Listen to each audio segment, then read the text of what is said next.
Hello everyone, my name is PolishLynx. We can continue because this is an interesting place and time, and well, this is getting interesting here. You're sure, aren't you? I am. I whispered quietly. And there it happened. And there this happened. And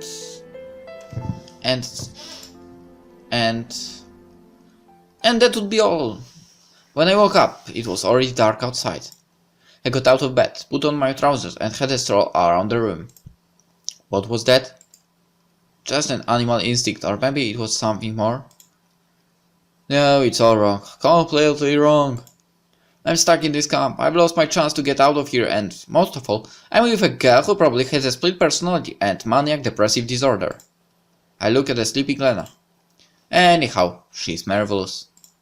Everything that happened between us literally only a couple of hours ago flashed before my eyes, and I felt shivers up my spine.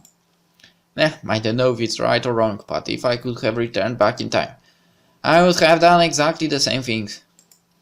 I smiled wildly and sat down next to her on the bed. I had absolutely no desire to wake Lena up. It was an unspeakable pleasure just watching how she sleeps. People say that the sleep reveals the true face of a person. I heard a legend that some ancient civilization had a custom. Before getting married, a woman watches her fiancé sleeping for 3 nights. And then she decided whether to marry him or not. Bearing that in mind, I could confidently say that Lena's face showed nothing but goodness, kindness, and childlike naivety. Could this really be the girl that knocked Alisa out yesterday?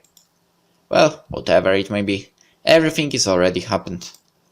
And I've already seen Lena like that. The humility for the first few days, the hysterics back there on the island, the rage at the square yesterday, and her passion today. How can one single human cope with so many opposing personality traits? Might it be the case that she really has a double, triple, even quadruple split personality? I don't know how much time I spent just watching Lena sleeping.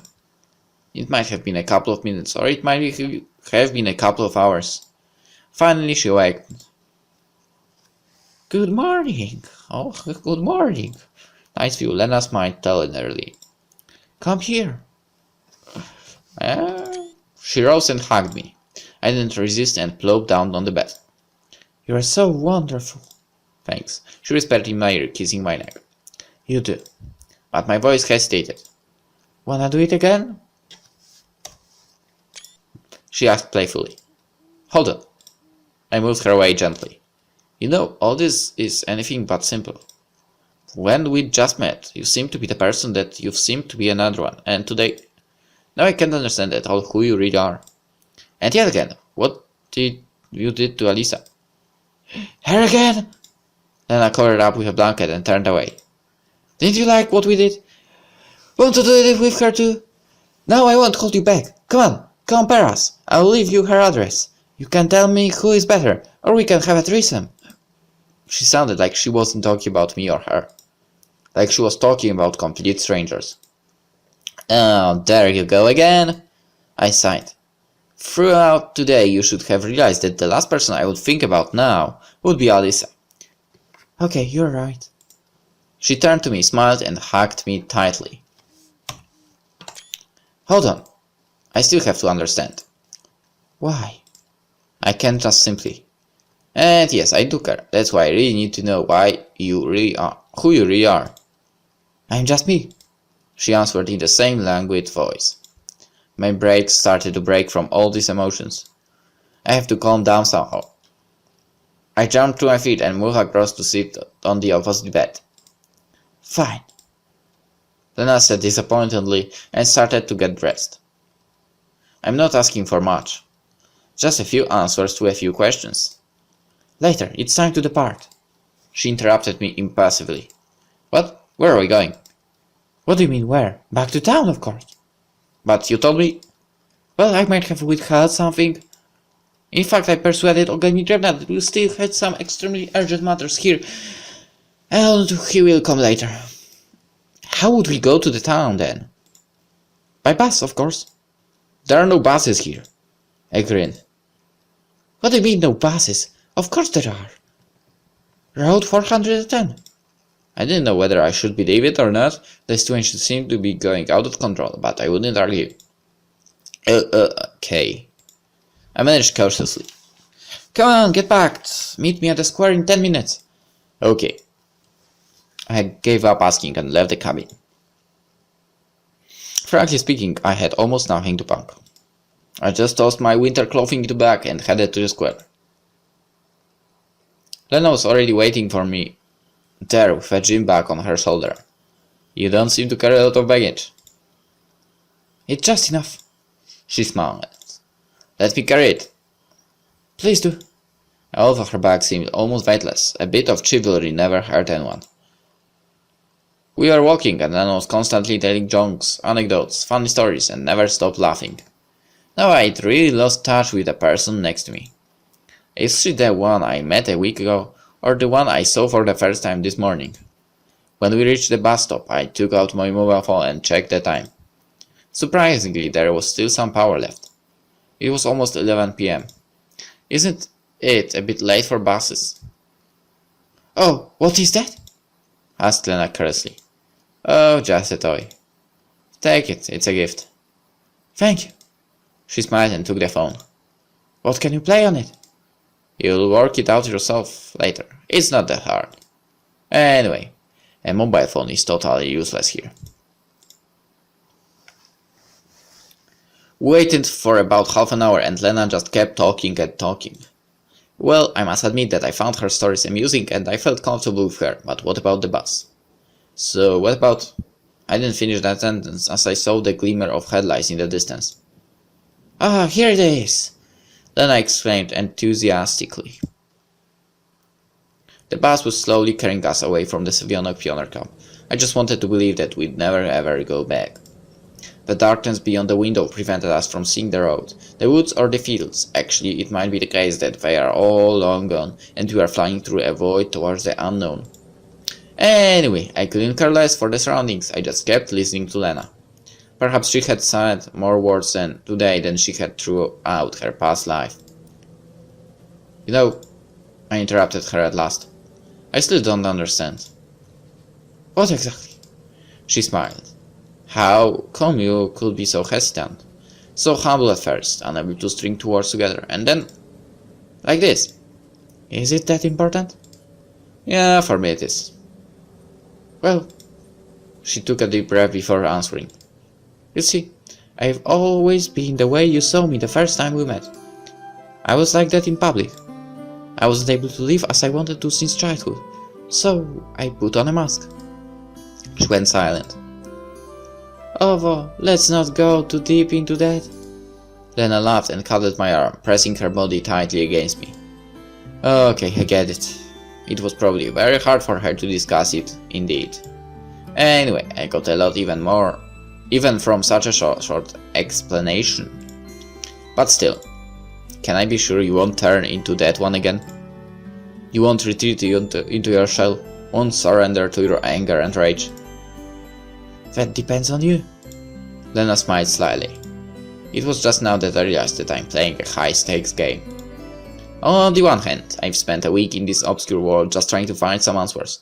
I have nothing to my name, and nowhere to return to. Damn it! On the other hand, there is this girl who obviously matters so much to me. I almost didn't need to think about whether I had any feelings for Lena.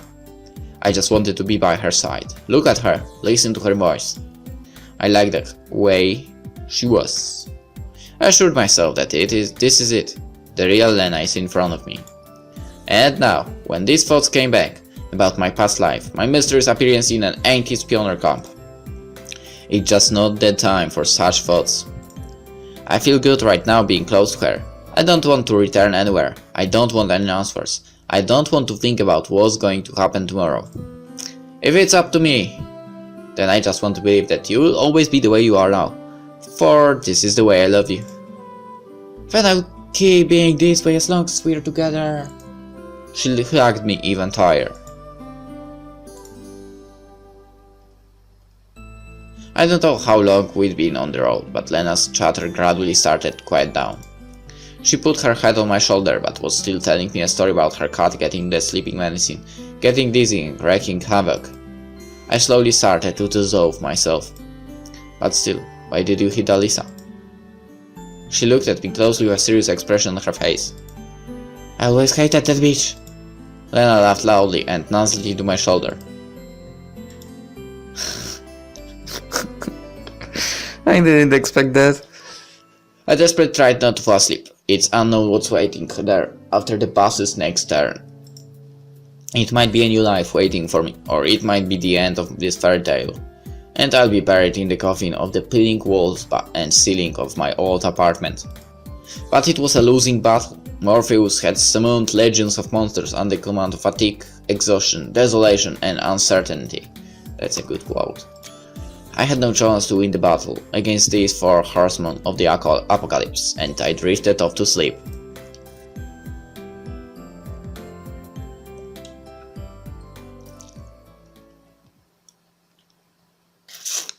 Day unknown. So we are back. Wake up! Consciousness slowly returned to me. It's like I'm falling from a cliff so high that clouds are drifting nearby. The ground is coming closer, but I'm not afraid that I will die. My fall slows down and my body is smoothly immersed into the warm ether. I opened my eyes. Hello! You will sleep through your whole life like that. Lena looked at me seriously. What? We are there already? Where is there? I looked around. A bench, the square, agenda. But how? I was on the bus going to the district center. Why are you looking at me as if you've seen a ghost? But why am I still here? For a second I felt terrible fear. Will I never get out of this place? We were on the bus. Together. On the bus? Yesterday. Yesterday? Yes, yesterday. Don't you remember? Then I started thinking. Yesterday. I don't remember anything like that. Maybe you just had a bad dream. Considering that all that has happened already seems like a hallucination. This must be a dream within a dream then. Well, let's take it slowly. I tried to think logically. The session ended yesterday. All pioneers left, but we stayed. And then we took a bus and headed to the district center. Lena surely looked perplexed. Are you kidding me? I'm not kidding anyone. Today is the last day. Wait, so how much time have I spent here? Lena started to count down on her fingers. Looks like 7 days. Not 8? It's 7, definitely 7. I gave an exhausted sigh and covered my face with my hands. Well, that's another riddle in the long list of these camp's mysteries. Well, okay. For I have a feeling that we won't manage to leave today either. Why? Sixth sense. You're acting a bit strange today. I suppose I have my reasons. Want to tell me? I gazed at her attentively. I do. Sure, why not? When I had a real chance to break free from this camp, everything failed. So what do I have to lose now? Now, where do I start? Start from the beginning. Yes, of course. Well, I was born and studied, I married... well, okay, I haven't gotten married yet. You still have time? Yes, but... well, in a few words, like, I'm not from this world. From the look she gave me, it was clear she didn't understand me at all. I came here accidentally, even I don't know how. So what does your world look like? Then I asked seriously. It's, well... it's virtually the same, but 20 years ahead of your world. Do you already have spaceflight? Well, if it comes to that, you have it as well. However, we haven't made any great achievements in that field yet. Sounds interesting. I was unable to tell if Lena was taking me seriously or just pretending to do so. I used to live in a completely different place as well, far away to the north, judging from the landscape, in a big city. I've never been to the big cities. Maybe that's for the best. Will you show me your house? It seemed like she was taking the conversation as seriously as I was. Well, I'm not even sure it exists in this world. Oh, come on! Lena pouted. Well, sure, I will. So how did you get here? One evening I took a bus route 410 and woke up here. I don't know anything more than that. The 410 route, that's the one that stops just outside the camp. Yeah, but my 410 travels in another place and time. Are you planning to return? Lena said, and I noticed a note of unhappiness in her voice. I have no idea how to. And if you knew? You're asking tough questions. What's wrong? Nothing, but... You see, I only just recently started to adjust to being here. The first hours in this camp were such a shock for me that I don't know. It's okay, you still have time to think about it. Time to think? It seems that even if Lena believed me, she considers this whole situation just a typical inconvenience and nothing more. Anyway, it's not up to me. Possibly even if I do want to stay.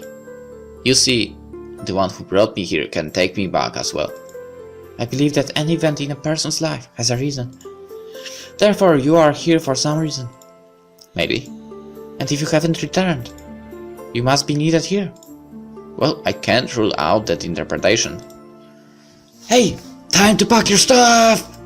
The camp leader's voice sounded from afar. Hear that? I don't have much to pack. But I do. So, meet you near bus. Would you like me to help? Thanks, but there's no need. Lena smiled and ran off towards her cabin. I remained sitting on the bench, trying to cope with the shock. My thoughts were still in chaos, one theory replacing another. Whoa. On one hand, me being unable to get out of this camp isn't all that odd compared to me finding myself here in the first place, but... What now? What am I supposed to do? Is there any chance that I can leave camp if I try again? Anyway, what's the point in being nervous? By now I know perfectly well that absolutely nothing is up to me. Maybe I just have to sit back and enjoy the ride. I couldn't help smiling. Especially now, when I have an additional reason not to be in a hurry to leave.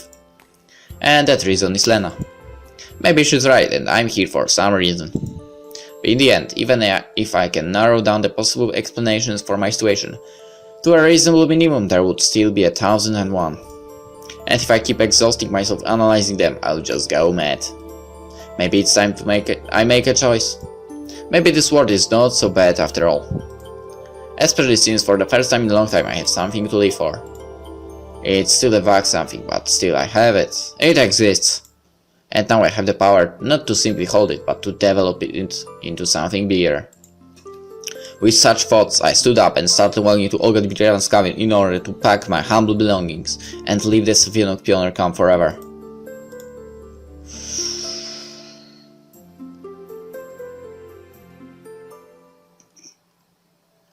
And let's end the episode here, actually. See you in the next one. Maybe in the next one we'll see where this is going. Towards a good end or bad end with Lena? I don't know. See you. Bye.